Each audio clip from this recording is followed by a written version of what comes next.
ಸ್ನೇಹಿತರೇ ನಮಸ್ಕಾರ, ನಾನು ರವೀಂದ್ರ ಜೋಶಿ. ದಿಲ್ಲಿಯ ಜಿರಳೆಗಳ ಅಡ್ಡೆಗೆ ಸಂಬಂಧಪಟ್ಟ ಹಾಗೆ ಬಹಳಷ್ಟು ಬೆಳವಣಿಗೆಗಳು ಸಂಭವಿಸಿದ್ದಾವೆ.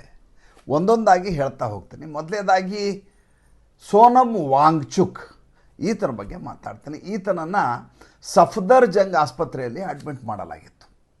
ಅದಾದಮೇಲೆ ಆತನ ಪತ್ನಿ ಗೀತಾಂಜಲಿ ಅವರು ಕೋರ್ಟ್ಗೆ ಮೊರೆ ಹೋದರು. ಭಾನುವಾರ ದಿವಸ ಜಡ್ಜ್ ಆದಂಥ ಮಿನಿ ಪುಷ್ಕರನ್ ಅವರ ಬೆಂಚ್ನಲ್ಲಿ ಇವರ ವಿಚಾರಣೆ ಬಂತು. ಅಲ್ಲಿ ಇವರು ಸರ್ಕಾರ ತೆಗೆದುಕೊಂಡಿರುವಂಥ ತೀರ್ಮಾನ ಸರಿ ಇದೆ, ಅವರನ್ನು ಶಿಫ್ಟ್ ಮಾಡಬೇಕಾದ ಅಗತ್ಯತೆ ಇತ್ತು ಆಸ್ಪತ್ರೆಗೆ. ಆ ರೀತಿ ಜಂತರ್ ಮಂತರಲ್ಲಿ ಬೀದಿಯಲ್ಲಿ ಅವ್ರನ್ನ ಬಿಡಲಿಕ್ಕೆ ಸಾಧ್ಯ ಇರಲಿಲ್ಲ.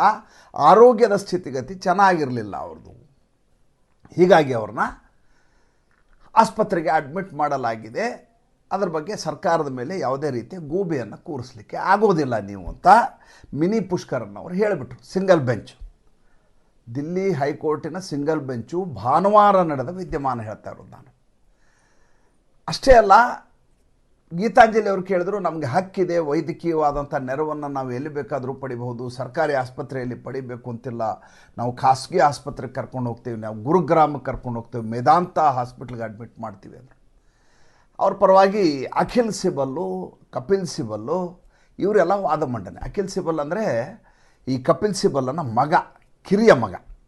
ಅವ್ರಿಗೆ 2 ಮಕ್ಕಳು. ಕಪಿಲ್ ಸಿಬಲ್ಗೆ ಒಬ್ಬ ಅಖಿಲ್ ಸಿಬಲ್ ಅಂತ, ಇನ್ನೊಬ್ಬ ಅಮಿತ್ ಸಿಬಲ್ ಅಂತೇಳಿ. ಇವರಿಬ್ಬರು ಕೂಡ ಸುಪ್ರೀಂ ಕೋರ್ಟು ಮತ್ತು ಹೈಕೋರ್ಟ್ನಲ್ಲಿ ವಾದ ಮಂಡನೆ ಮಾಡುವಂಥ ವಕೀಲರು.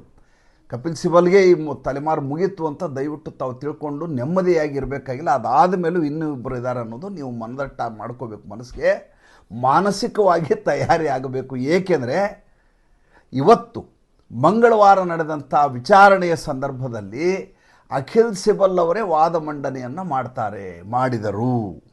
ಅಖಿಲ್ ಸಿಬಲ್ ಇದ್ದರು, ಕಪಿಲ್ ಸಿಬಲ್ ಅವರಿದ್ದರು, ಜೊತೆಗೆ ವಿವೇಕ್ ತಂಬಾ ಅಂತ ಇದ್ದರು.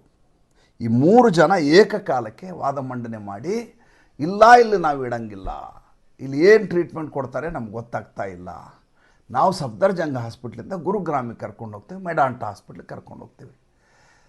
ಕಪಿಲ್ ಸಿಬಲ್ಲು ಮಧ್ಯಪ್ರವೇಶ ಮಾಡಿ, ಮನುಷ್ಯನ ಹಕ್ಕು ವೈದ್ಯಕೀಯ ನೆರವು ಅನ್ನೋದು ನೀವು ಈ ರೀತಿ ನಿರಾಕರಣೆ ಮಾಡೋ ಹಾಗಿಲ್ಲ ಅಂತ. ಇಬ್ಬರು ವಕೀಲರಿದ್ದಂಥ ಬೆಂಚ್ ಅದು, ಇಬ್ಬರು ಜಡ್ಜ್ ಇದ್ದಂಥ ಬೆಂಚು, ದ್ವಿಸದಸ್ಯ ಪೀಠ. ಒಬ್ಬರಿದ್ದರು ಚೀಫ್ ಜಸ್ಟಿಸ್ ಆದಂಥ ಆನರೇಬಲ್ ಜಸ್ಟಿಸ್ ದೇವೇಂದ್ರ ಕುಮಾರ್ ಉಪಾಧ್ಯಾಯ, ಇನ್ನೊಬ್ಬರು ತೇಜಸ್ ಕಾರ್ಯ ಅಂತೇಳಿ. ಇವರಿಬ್ಬರಿದ್ದಂಥ ಬೆಂಚು. ಅವ್ರು ಕೇಳಿದ್ರು, ಏನು ಹೇಳ್ತೀರಿ ಸಾಲಿಸಿಟರ್ ಜನರಲ್ ಅವರು, ಏನು ಹೇಳ್ತೀರ ಅಂದರು. ಕೇಂದ್ರ ಸರ್ಕಾರದ್ದೇನು ಅಭ್ಯಂತರ ಇಲ್ಲ ಸ್ವಾಮಿ, ಅವ್ರು ಎಲ್ಲಿ ಬೇಕಾದರೂ ಕರ್ಕೊಂಡು ಹೋಗಲಿ, ನಮ್ಮದೇನು ಅಭ್ಯಂತರ ಇಲ್ಲ. ಯಾಕೆ ಏನೇನು ಅವಘಡಗಳನ್ನು ಮಾಡಬಹುದಿತ್ತು ಅದು ನಿನ್ನೆ ಮಾಡಿ ಆಗೋಗಿದೆ. ಇವರು ಇನ್ನೇನು ಮಾಡೋದು ಬಾಕಿ ಉಳಿದಿಲ್ಲ ಇದು, ಅದಕ್ಕೆ ಅವ್ರನ್ನ ಕರ್ಕೊಂಡು ಹೋಗ್ಲಿಕ್ಕೆ ಅಡ್ಡಿಲ್ಲ ಅಂತ.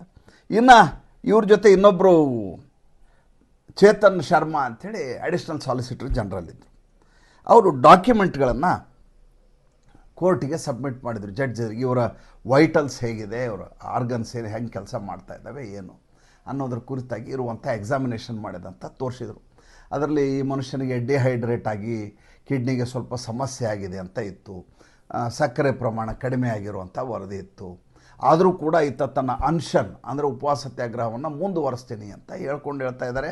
ಗುರುಗ್ರಾಮ್ ಹೋದರೂ ಇವರು ಮುಂದುವರಿಸ್ತಾರಂತೆ. ಎಲ್ಲಿವರೆಗೂ ಧರ್ಮೇಂದ್ರ ಪ್ರಧಾನ್ ರಾಜೀನಾಮೆ ಕೊಡೋದಿಲ್ವೋ ಅಲ್ಲಿವರೆಗೂ ಮುಂದುವರಿಸ್ತಾರೆ ಅಂತ ಅವ್ರ ಹೆಂಡತಿ ಇವತ್ತು ಮಂಗಳವಾರ ದಿವಸ ಹೇಳಿರೋ ವಿದ್ಯಮಾನ. ನಿನ್ನೆ ಅವರು ಬರೆದು ಕೊಟ್ಟಿರುವಂಥ ಪತ್ರದಲ್ಲಿ ಎಲ್ಲಿಯೂ ಧರ್ಮೇಂದ್ರ ಪ್ರಧಾನ್ ಅವರ ಹೆಸರೇ ಎಲ್ಲಿಯೂ ಅಡ್ರೆಸ್ ಆಗಿರಲಿಲ್ಲ, ಅವರ ಉಲ್ಲೇಖನೂ ಆಗಿರಲಿಲ್ಲ, ಎಲ್ಲಿಯೂ ರೆಫರೆನ್ಸಲ್ಲೂ ಇರಲಿಲ್ಲ. ಕೇವಲ ಇದನ್ನು ಸಂಸತ್ತಿನಲ್ಲಿ ಚರ್ಚೆ ಮಾಡಿದರೆ ಮಾತ್ರ ನಾನು ನನ್ನ ಅನ್ಷನನ್ನು ಮುಗಿಸ್ತೀನಿ ಅಂತ ಹೇಳಿದ್ರು. ಇವತ್ತು ಸಂಸತ್ನಲ್ಲಿ ಇದರ ಕುರಿತಾಗಿ ಸ್ವತಃ ನರೇಂದ್ರ ಮೋದಿಯವರೇ ಹೇಳಿಕೆಯನ್ನು ಕೊಟ್ಬಿಟ್ರು. ಆ ಕಡೆಯಿಂದ ರಾಹುಲ್ ಗಾಂಧಿ, ವಿಪಕ್ಷದವರೆಲ್ಲ ಕಿರ್ಚಾಡ್ಲಿಕ್ಕೆ ಶುರು ಮಾಡಿದರು. ನೀಟ್ ಪೇಪರ್ ಲೀಕಿನ ಬಗ್ಗೆ ಮಾತಾಡ್ಲಿಕ್ಕೆ ಶುರು ಮಾಡಿದರು. ಅವ್ಯವಹಾರ ಆಗಿದೆ ಅಂತ ಎಲ್ಲ ಶುರು ಮಾಡಿದರು. ಸ್ವತಃ ನರೇಂದ್ರ ಮೋದಿಯವರು ಇವತ್ತು ಅದಕ್ಕೆ ಉತ್ತರವನ್ನು ಸಂಸತ್ತಿನಲ್ಲಿ ಕೊಟ್ಟದ್ದಾಯಿತು ಮಂಗಳವಾರ ದಿವಸ. ಆದರೆ ಅವರು ಯಾರಿಗೂ ಸಮಾಧಾನ ಇಲ್ಲ. ಧರ್ಮೇಂದ್ರ ಪ್ರಧಾನ್ ರಾಜೀನಾಮೆ ಕೊಡಬೇಕು, ನರೇಂದ್ರ ಮೋದಿ ರಾಜೀನಾಮೆ ಕೊಡಬೇಕು. ಇಷ್ಟು ದಿವಸ ಧರ್ಮೇಂದ್ರ ಪ್ರಧಾನ್ ರಾಜೀನಾಮೆ ಕೊಡಲಿ ಅಂತಿತ್ತು, ಈಗ ಅದೊಂದೇ ಇಲ್ಲ, ಈಗ ನರೇಂದ್ರ ಮೋದಿನೂ ರಾಜೀನಾಮೆ ಕೊಡಬೇಕು. ಏಕೆಂದರೆ ಮಕ್ಕಳಿಗೆ ಅನ್ಯಾಯ ಆಗಿ ಹೋಗಿದೆ. ಇಷ್ಟು ವರ್ಷ ಯಾವತ್ತೂ ಕೂಡ ಯಾವುದೇ ವರ್ಷದಲ್ಲಿಯೂ ಪೇಪರ್ ಲೀಕ್ ಆಗಲೇ ಇಲ್ಲ. ಈ ಭಾರತ ದೇಶದ ಇತಿಹಾಸದಲ್ಲಿ ಇಲ್ಲಿವರೆಗೂ ಯಾವ ಪೇಪರು ಲೀಕ್ ಆಗಲೇ ಇಲ್ಲ. ಅದರಲ್ಲಂತೂ ಕಾಂಗ್ರೆಸ್ ಸರ್ಕಾರದಲ್ಲಿದ್ದಾಗ ಅತ್ಯಂತ ಪಾರದರ್ಶಕವಾಗಿ ಎಲ್ಲ ಪರೀಕ್ಷೆಗಳು ನಡೆದ್ಬಿಟ್ಟು, ಎಲ್ಲಿಯೂ ಹಗರಣಗಳಾಗಿಲ್ಲ, ಎಲ್ಲಿಯೂ ಕೂಡ ಅಕ್ರಮ ಆಗಿಲ್ಲ, ಎಲ್ಲಿಯೂ ಪೇಪರ್ ಲೀಕ್ ಆಗಿಲ್ಲ. ಅಷ್ಟು ದಕ್ಷತೆಯಿಂದ ಅಧಿಕಾರ ಮಾಡ್ಕೊಂಡು ಬಂದಂಥ ಕಾಂಗ್ರೆಸ್ಸು ಈಗ ಈ ರೀತಿಯಾಗಿ ಹೇಳ್ತಾ ಇದೆ. ಯಾವ ರೀತಿ 150 ಸಲ ಪೇಪರ್ ಲೀಕ್ ಆಗಿದೆ ರೀ. ನಾನು ನಿಮ್ಗೆ ಲಿಸ್ಟ್ ಕೊಟ್ಬಿಡ್ತೀನಿ. ಲೇಟೆಸ್ಟ್ ಆಗಿರೋದು 40 ಸಲ ಆಗಿದೆ. ಭಾಳಷ್ಟು ರಾಜ್ಯಗಳಲ್ಲಿ, ವಿಶೇಷವಾಗಿ ಕಾಂಗ್ರೆಸ್ ಅಧಿಕಾರ ಇದ್ದ ರಾಜ್ಯಗಳಲ್ಲಿ ಪೇಪರ್ ಲೀಕ್ ಆಗಿರುವಂಥ ದಾಖಲಾತಿಗಳನ್ನ ಎದುರಿಟ್ಕೊಂಡು ಕೂತಿದ್ದೀನಿ. ಒಂದು ಸಲ ನೋಡೇ ಬಿಡೋಣ ಇದನ್ನಂತ ಇಟ್ಕೊಂಡು ಕೂತಿದ್ದೀನಿ. ಕೇಳಲಿಕ್ಕೆ ನಿಮಗೆ ಬೇಸರ, ಶುಷ್ಕವಾದ ವಿಚಾರ ಅಂತ ಆ ಪಟ್ಟಿಯನ್ನು ನಿಮ್ಮ ಎದುರಿಗೆ ಓದಲಿಕ್ಕೆ ಹೋಗ್ತಾ ಇಲ್ಲ ನಾನು. ಈ ರೀತಿಯಾದ ಗಲಾಟೆ ಮತ್ತು ಯಥಾ ಪ್ರಕಾರ ಅಲ್ಲಿಂದ ಎದ್ದು ರಾಹುಲ್ ಗಾಂಧಿ ಬಟ್ಟಾಲಂ ಹೊರಗಡೆ ಹೋಗ್ತದೆ. ಆಮೇಲೆ ಪತ್ರಿಕಾಗೋಷ್ಠಿ, ಮಾಧ್ಯಮದವರು ರಾಹುಲ್ ಗಾಂಧಿ ನಿನ್ನೆ ನಡೆದಂಥ ಲಾಠಿ ಚಾರ್ಜಿನ ಬಗ್ಗೆ ಈ ಥರ ಪ್ರಸ್ತಾಪ. ಯುವಜನತೆಯ ಮೇಲೆ ಲಾಠಿ ಚಾರ್ಜ್ ಮಾಡಬಾರ್ದಾಗಿತ್ತು, ಬರ್ಬರತೆ ಆಗೋಗಿದೆ, ದೌರ್ಜನ್ಯ, ಪೊಲೀಸರ ಲಾಠಿ ಏಟು, 118 ಜನ ಪೊಲೀಸರು ಹೊಡಿಸ್ಕೊಂಡಿದ್ದಾರೆ ಇವ್ರ ಕಡೆ.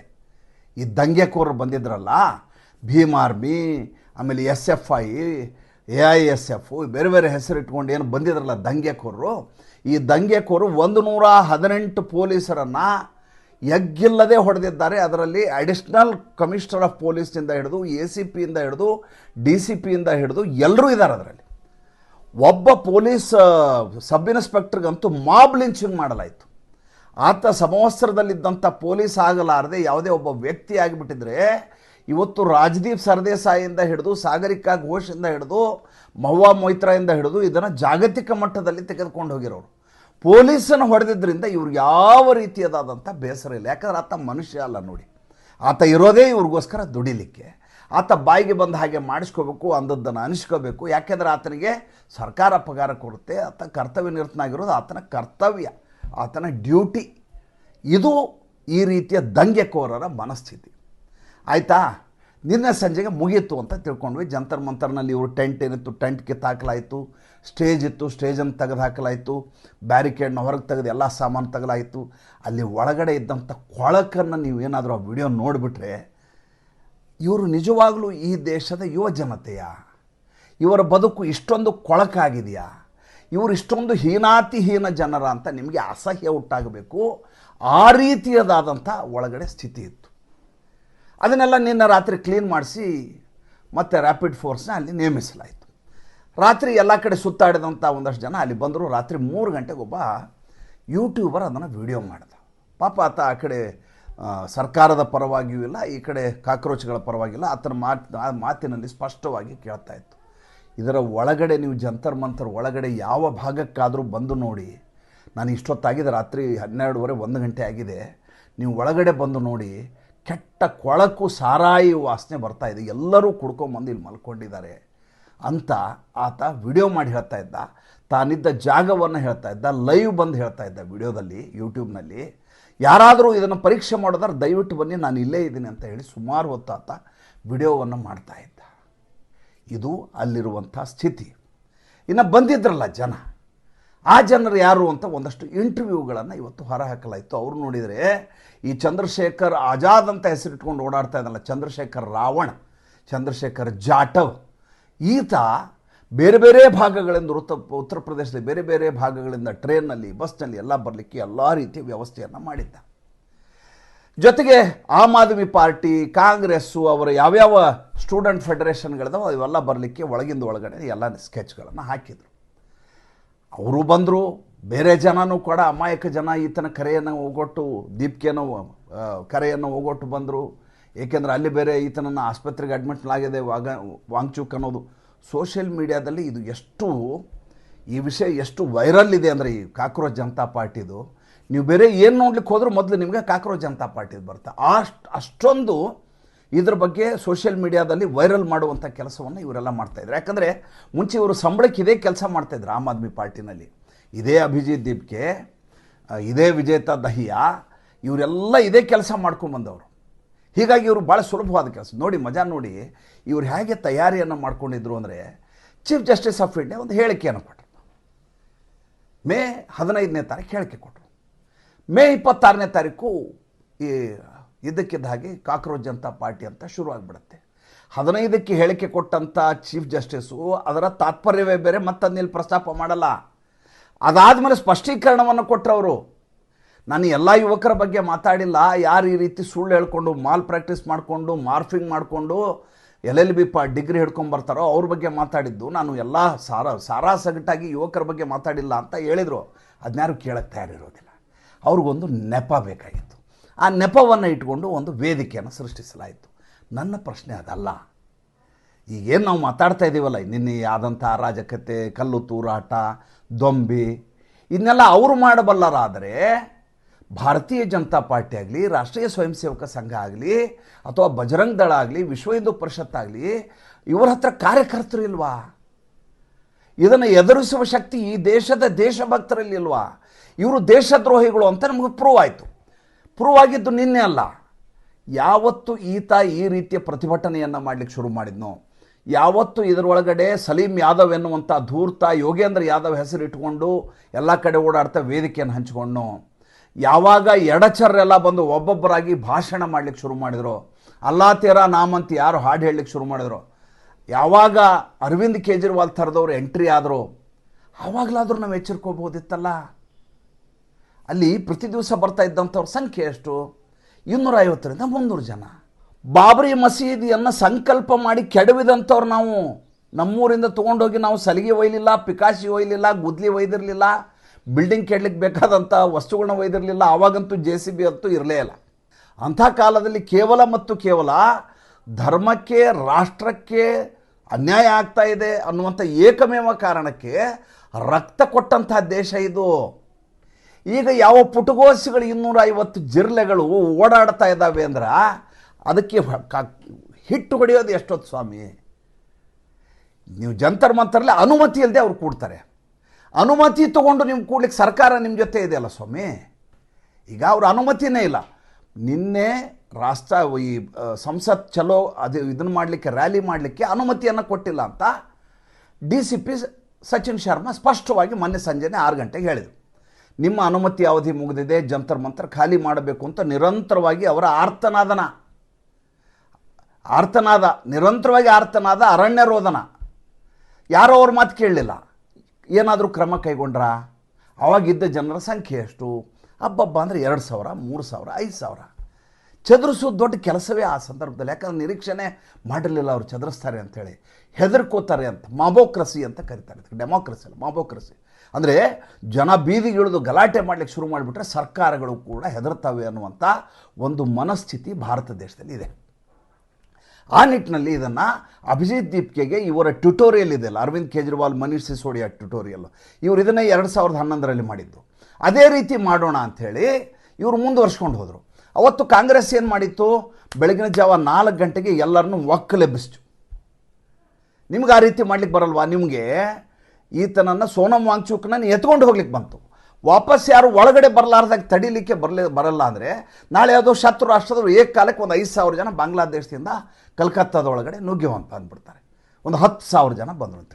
ಈ ಕಡೆ ಪಾಕಿಸ್ತಾನದ ಕಡೆಯಿಂದ ಬಂದುಬಿಟ್ರು ಅಂತ. ಏನು ಮಾಡ್ತೀರ ಅವಾಗ? ಎಲ್ಲದಕ್ಕೂ ನಿಮಗೆ ಸೈನ್ಯವೇ ಬಂದು ಕಾಪಾಡಬೇಕಾ? ಒಳಗಡೆ ಇರುವ ಸೈನ್ಯಕ್ಕೆ ತಾಕತ್ತಿಲ್ಲ ಅಂತ ನೀವೇ ಹೇಳ್ದಂಗಲ್ವ ಇದು? ಇದರ ಮಧ್ಯೆ ಯಾರು ಇದರ ಆರ್ಗನೈಸರ್ ಇದ್ರಲ್ಲ, ಒಬ್ಬ ವಡಾಪಾವ್ ತಿನ್ಕೊಂಡು, ಬರ್ಗರ್ ತಿನ್ಕೊಂಡು ಮೆಟ್ರೋ ಸ್ಟೇಷನಲ್ಲಿ ಹೋಗ್ತಾನೆ, ಅವನ್ನ ಹಿಡಿಯಲಾಗತ್ತೆ. ಈತ ಅಡಿಕೊಂಡು ಕೊಡ್ತಾನೆ ಅಭಿಜಿತ್ ದೀಪ್ಗೆ. ಎಲ್ಲಿದ್ದ ಅಂತ ಪತ್ತೆನೇ ಇಲ್ಲ. ಜನರಿಗೆ ಲಾಠಿ ಚಾರ್ಜ್ ಮಾಡಬೇಕಾದ್ದು, ಅಶ್ರುವಾಯು ಸಿಡಿಸ್ಬೇಕಾದ್ದು ಅನಿವಾರ್ಯ ಆಗಿಬಿಡುತ್ತೆ. ಅನಿವಾರ್ಯ ಸಂದರ್ಭದಲ್ಲಿ ಮಾಡಿದ್ದದು. ಹೊಡಿಬಾರ್ದು ಅಂತ ಪಾಪ ಕೈಯಲ್ಲಿ ಲಾಠಿ ಹಿಡ್ಕೊಂಡು ಸುಮ್ಮನೆ ಹಿಂಗೆ ಓಡಾಡ್ತಾ ಇದ್ರು ಅವ್ರು. ನಂಗೆ ನೋಡ್ಲಿಕ್ಕೆ ಅವರ ಸ್ಥಿತಿ, ಅವರ ಹೀನಾಯ ಸ್ಥಿತಿಯನ್ನು ನೋಡಿ ನನಗೆ ಬೇಸರ ಆಯಿತು. ರಾಜ ಇರ್ತಾನೆ, ಸೊಂಟದಲ್ಲಿ ಭರ್ಜಿ ಇರುತ್ತೆ, ಯುದ್ಧ ನಡೀತಾ ಇರುತ್ತೆ, ಶೂರ ಆತ. ಭರ್ಜಿ ತೆಗೆದಾಗಲೇ ಆತನಿಗೆ ಸಮಾಧಾನ. ಏಕೆಂದರೆ ಆತನಿಗೆ ತಡ್ಕೊಳ್ಳಿಕ್ಕೆ ಆಗೋದಿಲ್ಲ. ಒಳಗಡೆ ತಳಮಳ ಇರ್ತದೆ, ರೋಷವು ಕೆರಿತಾ ಇರ್ತದೆ. ನನ್ನ ಸ್ಥಾನ ಏನು, ನನ್ನ ಮಾನ ಏನು ಅಂತ ಆತನಿಗೆ ಗೊತ್ತಿರುತ್ತೆ. ಆತ ಭರ್ಜಿ ತೆಗಿಬೇಕು ಅಂತಿರ್ತಾನೆ, ಭರ್ಜಿ ತೆಗಿಬಾರ್ದು ಅಂತ ಆದೇಶ ಆಗಿಬಿಟ್ರೆ ಏನು ಮಾಡಬೇಕಾತ? ಆ ಸ್ಥಿತಿ ಪೊಲೀಸರದಾಗಿತ್ತು. ದ್ರಾಬೆಗಳ ಥರ ಪೊಲೀಸರು ಓಡಾಡ್ತಾಯಿದ್ರು. ಇಲ್ಲದೆ 118 ಜನ ಗಾಯ ಆಗ್ಲಿಕ್ಕೆ ಸಾಧ್ಯ ಇದೆ ಅಂದ್ರಿ. ಆಯಿತು, ನಿನ್ನೆ ಕತೆ. ಇವತ್ತಿಗೆ ಬನ್ನಿ. ಬೆಳಗ್ಗೆ ಈ ರ್ಯಾಪಿಡ್ ಆ್ಯಕ್ಷನ್ ಫೋರ್ಸ್ ಅವರು ಕಸ್ಟಡಿಗೆ ತೆಗೆದುಕೊಂಡಿದ್ದಾರೆ. ಬೆಳಗ್ಗೆ ಮತ್ತೆ 10 ಗಂಟೆ ಆದರೂ ಈತ ಪತ್ತೆ ಇಲ್ಲ. ರಾತ್ರಿ ಎಲ್ಲಿ ಕುಡ್ಕೊಂಡು ಕೂತಿದ್ನೋ ಗೊತ್ತಿಲ್ಲ ಅಭಿಜಿತ್ ದೀಪ್ಗೆ. ಈತ ಒಂದೊಂದು ದಿವಸ ಒಂದೊಂದು ಜಾಗ ಶಿಫ್ಟ್ ಮಾಡಲಿಕ್ಕೆ ಶುರು ಮಾಡಿದ್ದಾನೆ. ಏಕೆಂದರೆ ಈತನ ಮೇಲೆ ರಹಸ್ಯ ಕಾರ್ಯಾಚರಣೆ ನಡೀತಾ ಇದೆ ಅಂತ ಆತನಿಗೆ ಅನುಮಾನ. ಬೆಳಗ್ಗೆ ಎದ್ದು ಬರ್ತಾನೆ, ಏನು ಮಾಡಬೇಕು ಗೊತ್ತಾಗ್ತಾ ಇಲ್ಲ, ಧ್ವನಿ ಬರ್ತಾ ಇಲ್ಲ. ರಾತ್ರಿ ಕುಡಿದದ್ದು ಜಾಸ್ತಿ ಆಗಿರ್ಬೋದು. ಬರ್ತಾನೆ, ಇಲ್ಲ ನಾವು ಮುಂದುವರಿಸ್ತೀವಿ. ಮುಂದುವರಿಸ್ತೀರಿ ಅಂದರೆ ಬನ್ನಿ ಮಾತಾಡೋಣ, ಹೆಂಗೆ ಮುಂದುವರಿಸ್ತೀರಿ, ಏನು ಷರತ್ತುಗಳೇನು ಹೇಳೋಣ ಬನ್ನಿ ಅಂತ 4 ಜನ ಆಫೀಸರ್ ಕೇಳ್ತಾರೆ. ಆ 12 ಸಾಲ್ ಕಾ ಬಚ್ಚೋಕ್ಕೂ ಮಾರ ಹೈ ಆಪ್ನೆ ಶುರು ಮಾಡಿದೆ. 12 ವರ್ಷದ ಹುಡುಗನಿಗೆ ನೀವು ಹೊಡೆದಿದ್ದೀರಿ, ನಿನ್ನೆ ಲಾಠಿ ಚಾರ್ಜ್ ಮಾಡಿದ್ದೀರಿ ಅಂತ ಗಲಾಟೆ ಒಂದು. 12 ವರ್ಷದ ಹುಡುಗ ಯಾಕೆ ಇದಕ್ಕೆ ಬಂದ, ಪ್ರತಿಭಟನೆಯಲ್ಲಿ ಯಾಕೆ ಬಂದ? ಅವ್ನಿಗೇನು ಕೆಲಸ? 12 ವರ್ಷದ ಹುಡುಗನಿಗೆ ಏನು ನಾಲೆಜ್ ಇರುತ್ತೆ? ಅವ್ನಿಗೇನು ನೀಟ್ ಅಂದರೆ ಏನು ಗೊತ್ತು, ದೇಶದ ಬಗ್ಗೆ ಏನು ಗೊತ್ತಿರುತ್ತೆ ಅವನಿಗೆ? ಶಾಲೆಗೆ ಹೋಗೋ ವಯಸ್ಸು, ವೀಕ್ ಡೇ, ಅಂಥದ್ರಲ್ಲಿ ಆತ ಪ್ರತಿಭಟನೆಗೆ ಯಾಕೆ ಬಂದ? ಆತನಿಗೆ ಹೊಡಿಬೇಕಾದಂಥ ಅನಿವಾರ್ಯತೆ ಪೊಲೀಸರಿಗೆ ಯಾಕೆ ಬಂತು? ಪೊಲೀಸರು ಮಾತಾಡೋದಿಲ್ಲ, ಮಾಧ್ಯಮದವರಂತೂ ಮಾತಾಡೋದನ್ನು ನಿಲ್ಲಿಸಿಬಿಟ್ಟಿದ್ದಾರೆ. ಯಾಕೆಂದರೆ ಮಾತಾಡಿದ ತಕ್ಷಣ ಗೋಧಿ ಮೀಡಿಯಾ ಅಂತಾರೇನೋ ಅಂತ ಅವ್ರಿಗೆ ಭಯ. ಆತ ಇಲ್ಲ, ನೀವೇನೇ ನನ್ನ ಪ್ರಶ್ನೆ ಕೇಳಿದ್ರೆ ಇಲ್ಲೇ ಕೇಳಿ, ಜನರ ಮಧ್ಯೆ ಆಗಬೇಕು. ಜನರ ಮಧ್ಯೆ ನೀವು ಹೊಡೆದಿದ್ದೀರಿ, ಯಾಕೆ ಹೊಡೆದ್ರಿ? ಹೊಡೆದದ್ದು ಯಾಕೆ ಅಂದರೆ ನಿಮಗೆ ಅನುಮತಿ ಇರಲಿಲ್ಲ. ನಿಮಗೆ ಪ್ರತಿಬಂಧಕಾಜ್ಞೆ ವಿಧಿಸಲಾಗಿದೆ ದಿಲ್ಲಿಯಲ್ಲಿ. ಆ ಸಂದರ್ಭದಲ್ಲಿ ನೀನು ಜನರಿಗೆ ಕುಮ್ಮಕ್ಕು ಕೊಟ್ಟು ಬೀದಿಗಿಳಿಸಿದೀಯ ಲಕ್ಷಗಟ್ಟಲೆ ಜನರನ್ನ. ನೀನು ಕಲ್ಪ್ರಿಟ್ಟು, ನಿನ್ನಿಂದ ಆಗಿರುವಂಥ ಅಚಾತುರ್ಯ ಇದು. ನಿನ್ನನ್ನು ಬಂಧಿಸ್ತೀವಿ ಅಂತೇಳಿ ಬಂಧಿಸ್ಬೇಕು. ಲಕ್ನೋನಲ್ಲಿ ಆಗಿದ್ರೆ ಏನಾಗ್ತಿತ್ತು ಸ್ವಾಮಿ? ಸುಮ್ಮನೆ ಯೋಚನೆ ಮಾಡಿ ನೀವು. ಇದೇ ಪೊಲೀಸರನ್ನೇನೂ ಬದಲಿ ಮಾಡಬೇಡಿ, ಅದೇ ಸಮವಸ್ತ್ರ, ಅದೇ ಲಾಠಿ, ಅದೇ ಬೂಟ್, ಇದೇ ಪೊಲೀಸ್ ಆಫೀಸರ್ಸು, ಏನೂ ಚೇಂಜ್ ಮಾಡಬೇಕಲ್ಲ. ಮೇಲ್ಗಡೆ ಇರುವ ಮುಖ್ಯಮಂತ್ರಿ ಒಬ್ಬನೇ ಬೇರೆ, ಯೋಗಿ ಆದಿತ್ಯನಾಥ್. ಸೀನ್ಗಳನ್ನು ಕಲ್ಪನೆ ಮಾಡ್ಕೊಳ್ಳಿ. ಅಧಿಕಾರಿಗಳು ಕುದುರೆ ಇದ್ದ ಹಾಗೆ, ಸವಾರ ಹೇಗಿದ್ದಾನೆ ಅನ್ನೋದ್ರ ಮೇಲೆ ಆ ಕುದುರೆ ಓಡೋದು ಯಾವಾಗಲೂ. ಯೋಗಿ ಆದಿತ್ಯನಾಥ್ ಬಂದ್ರಲ್ಲ, ನೀವು ಡಿ ಜಿ ಚೇಂಜ್ ಮಾಡ್ತೀರಾ, ಅವರು ಚೇಂಜ್ ಮಾಡ್ತೀರಾ ಅಂತೆಲ್ಲ ಪ್ರಶ್ನೆ ಕೇಳಿದ್ರು. ಯಾರಿದ್ದಾರೆ ಅವರಲ್ಲಿ, ಯಾರನ್ನೂ ಚೇಂಜ್ ಮಾಡಲ್ಲ ಅಂದರು. ಎಲ್ಲರೂ ಮಾತಾಡ್ಕೊಳ್ಳಿಕ್ಕೆ ಶುರು ಮಾಡಿದ್ರು. ಏನಂತ? ಇವರೆಲ್ಲ ಅಖಿಲೇಶ್ ಯಾದವ್ ಕಾಲದಲ್ಲಿದ್ದಂಥ ಪೊಲೀಸರು ಎಲ್ಲ ಒಳಗಡೆಯಿಂದ ಗುಪ್ತವಾಗಿ ಆತನಿಗೆ ವಿಷಯಗಳನ್ನು ಕಳಿಸ್ತಾರೆ. ಅಖಿಲೇಶ್ ಯಾದವ್ಗೆ ಗೊತ್ತಿಲ್ಲ, ಯೋಗಿ ಆದಿತ್ಯನಾಥ್ಗೆ ಅಧಿಕಾರ ಮಾಡಲಿಕ್ಕೆ ಬರೋದಿಲ್ಲ, ಹುಚ್ಚ ಇದ್ದಾನೆ ಅವನು. ತಾನು ಬಂದ ತಕ್ಷಣ ತನಗೆ ಯಾವ ಬೇಕೋ ತನ್ನ ನಂಬಿಗಸ್ತ ಅಧಿಕಾರಿಗಳನ್ನು ಆತ ಇಟ್ಕೋಬೇಕು ಅಂತ ಎಲ್ಲ ಕಡೆ ವೈರಲ್ ಆಯ್ತು ವಿಷಯ. ಪೊಲಿಟಿಕಲ್ ಅನಾಲಿಸಿಸ್ ಇನ್ನೊತ್ತಿಗೂ ನೀವು ತೆಗೆದು ನೋಡಿ. ನೀವು ಯೋಗಿ ಆದಿತ್ಯನಾಥ್ ಹೇಳ್ತಾರೆ ಚಾನ್ಸ್ ಇಲ್ಲ ಅಂತಾರೆ. ಯಾರಿದ್ದಾರೆ ಅವರೇ ಇರಲಿ. ಕ್ಲೋಸ್ ಡೋರ್ ಮೀಟಿಂಗು, 2 ಕಡೆ ಆಫೀಸರ್ಸು ಆರ್ಡರ್ ಮಾಡಿದರು. ಮಾರನೇ ದಿವಸದಿಂದ ಇಡೀ ಸೀನ್ ಚೇಂಜು. ಇದೇ ಅಧಿಕಾರಿಗಳಿಗೆ, ಇದೇ ವ್ಯವಸ್ಥೆಯಲ್ಲಿ ಅಮಿತ್ ಶಾ ಮನಸ್ಸು ಮಾಡಿದರೆ ನಿನ್ನೆ ನಡೆಯುವಂಥ ಪ್ರೊಟೆಸ್ಟನ್ನ ಮೊನ್ನೆ ರಾತ್ರಿಯೇ ಬಂದ್ ಮಾಡೋದು ದೊಡ್ಡ ವಿಷಯ ಏನಾಗಿರಲಿಲ್ಲ. ಈಗ ನಾವು ಮಾತಾಡ್ತೇವೆ ಏನಂತ?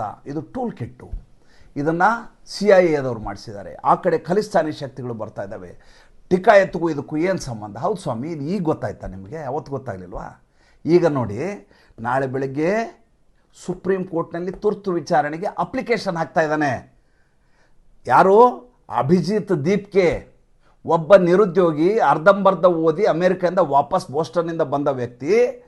ತಿಂಗಳುಗಟ್ಟಲೆ ಪ್ರೊಸೆಷನ್ ಮಾಡ್ತಾನೆ, ದಿನಕ್ಕೆ 10ರಿಂದ 15 ಲಕ್ಷ ರೂಪಾಯಿ ಖರ್ಚು ಮಾಡಿಸ್ತಾನೆ. ಸುಪ್ರೀಂ ಕೋರ್ಟ್ನಲ್ಲಿ ವಿಚಾರಣೆಗೆ ಅಪ್ಲಿಕೇಶನ್ ಹಾಕ್ತಾನೆ.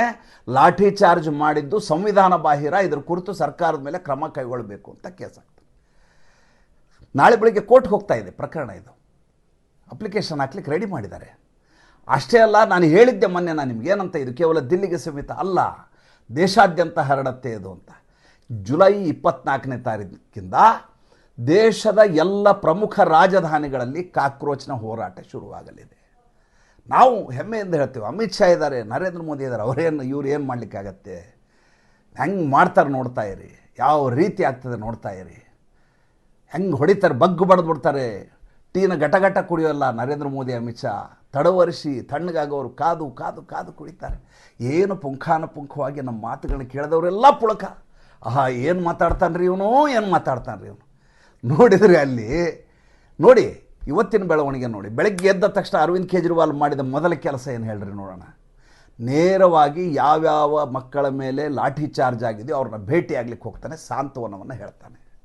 ಅಂದರೆ ಆತನ ಕಾರ್ಯ ಯಶಸ್ವಿಯಾಗಿದೆ, ಆಪರೇಷನ್ ಸಕ್ಸಸ್ಫುಲ್. ಆತನ ಆಸೆ ಇದ್ದದ್ದೇ ಚೆನ್ನಾಗಿ ತದಕಬೇಕು ಹುಡುಗರನ್ನ, ಅವರೆಲ್ಲ ಗಾಯಾಳುಗಳಾಗಿ ಹೋಗಬೇಕು. ಅವನ ಪೂರ್ತಿ ಆಸೆ ಇನ್ನೂ ನೆರವೇಲ್ಲ, ಒಂದು 5-6 ಹೆಣ ಬೀಳಬೇಕು ಅಂತ ಭಾಳ ಇತ್ತು ಅವನಿಗೆ.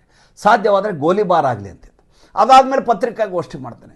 ದಬ್ಬಾಳಿಕೆಯ ಸರ್ಕಾರ, ನರೇಂದ್ರ ಮೋದಿ, ಅಮಿತ್ ಶಾ, ಧರ್ಮೇಂದ್ರ ಪ್ರಧಾನ್ ಏನು ಮಾಡ್ತಾ ಇದ್ದಾರೆ, ನಮ್ಮ ಯುವ ಜನತೆಯ ಮೇಲೆ ಈ ರೀತಿ ಲಾಠಿ ಚಾರ್ಜ್ ಆಗಿದೆ. ಯಾಕೆ ಸ್ವಾಮಿ ಲಾಠಿ ಚಾರ್ಜ್ ಆಯಿತು? ಪ್ರತಿಬಂಧಕಾಜ್ಞೆ ಇದ್ದಾಗ ರಸ್ತೆಗೆ ಹೋಗಬಾರ್ದು ಅಂತ ಹುಡುಗರಿಗೆ ಗೊತ್ತಿಲ್ವ? ಅವರು ಶಿಕ್ಷಣವಂತರಲ್ವ? ಅವರು ಹೆಬ್ಬಟ್ ಶಾಪ್ ಅಲ್ವಲ್ಲ? ಅವ್ರಿಗೆ ಅಪ್ಪ ಅಮ್ಮ ಇದ್ದಾರೆ ತಾನೇ ಮನೆಯಲ್ಲಿ, ಮನೆಯಿಂದ ಹೊರಗೆ ಹೋಗ್ಲಿಕ್ಕೆ ಹೆಂಗೆ ಬಿಟ್ಟರು ಅವರು? ಪ್ರತಿಬಂಧಕಾಜ್ಞೆ ಇದೆ ಅಂತ ಇಡೀ ದೇಶಕ್ಕೆ ಗೊತ್ತಿದೆ, ಇವ್ರ ತಂದೆ ತಾಯಿಗಳಿಗೆ ಗೊತ್ತಿಲ್ವಾ? ಅವ್ರಿಗೆ ಜವಾಬ್ದಾರಿ ಇಲ್ವಾ? ಆಯಿತು, ಅವ್ರ ಮಾತನ್ನು ಮೀರಿ ಇವ್ರು ಹೊರಗಡೆ ಬಂದರು. ಬಂದ ಮೇಲೆ ನನಗೆ ಲಾಠಿ ಏಟು ಬೀಳ್ತವೆ ಅಂತ ಮಿನಿಮಮ್ ಸೆನ್ಸ್ ಇವ್ರಿಗೆ ಇರಲಿಲ್ವ, ಪ್ರಜ್ಞೆ ಇರಲಿಲ್ವ? ಇದನ್ನು ಯಾರೂ ಪ್ರಶ್ನೆ ಮಾಡ್ತಾ ಇಲ್ಲ. ಆ ಕಡೆ ರಾಹುಲ್ ಗಾಂಧಿ ಭಾಳ ದೊಡ್ಡ ಅನ್ಯಾಯ ಆಗಿದೆ. ಪ್ರಿಯಾಂಕಾ ವಾಡ್ರಾ, ರಾಹುಲ್ ಗಾಂಧಿ ಜೊತೆಗೆ ಇವರು ಪ್ರತಿಭಟನೆ ಬೇರೆ. ಹೆಂಗಿದೆ ಅಂದರೆ ಪರಿಸ್ಥಿತಿ ದೇಶದಲ್ಲಿ ಹೇಗೆ ಈ ರೀತಿ ಅಪಸವ್ಯಗಳು ತಾಂಡವವಾಡ್ತಾ ಇದ್ದಾವೆ ಅಂದರೆ, 1 ಗಂಟೆ ಮಾತನಾಡುವಷ್ಟು ವಿಷಯವನ್ನು ಇಟ್ಕೊಂಡು ಕೂತಿದ್ದೆ. ಬೇಸರಾಗಿ ಮುಗಿಸ್ತಾ ಇದ್ದೀನಿ. ಬೆಳಗ್ಗೆ ಬೇರೆ ವಿಷಯದೊಂದಿಗೆ ಬರ್ತೀನಿ. ಸಂಚಿಕೆ ಇಷ್ಟ ಆದರೆ ಲೈಕ್ ಮಾಡಿ, ಫಾಲೋ ಮಾಡಿ, ಶೇರ್ ಮಾಡಿ. ನಮ್ಮ ಮುಕ್ತ ಪತ್ರಿಕೋದ್ಯಮಕ್ಕೆ ಆರ್ಥಿಕವಾಗಿ ಬೆಂಗಾವಲಾಗಿ. ಮಾತು ಸ್ವಲ್ಪ ಖಾರ ಇದ್ದರೆ ದಯವಿಟ್ಟು ಕ್ಷಮಿಸಬೇಕು. ಅನಿವಾರ್ಯ ಸ್ಥಿತಿಯಲ್ಲಿ ಮಾತನಾಡಬೇಕಾದಂಥ ಪರಿಸ್ಥಿತಿ ನನ್ನದು. ನಮಸ್ಕಾರ.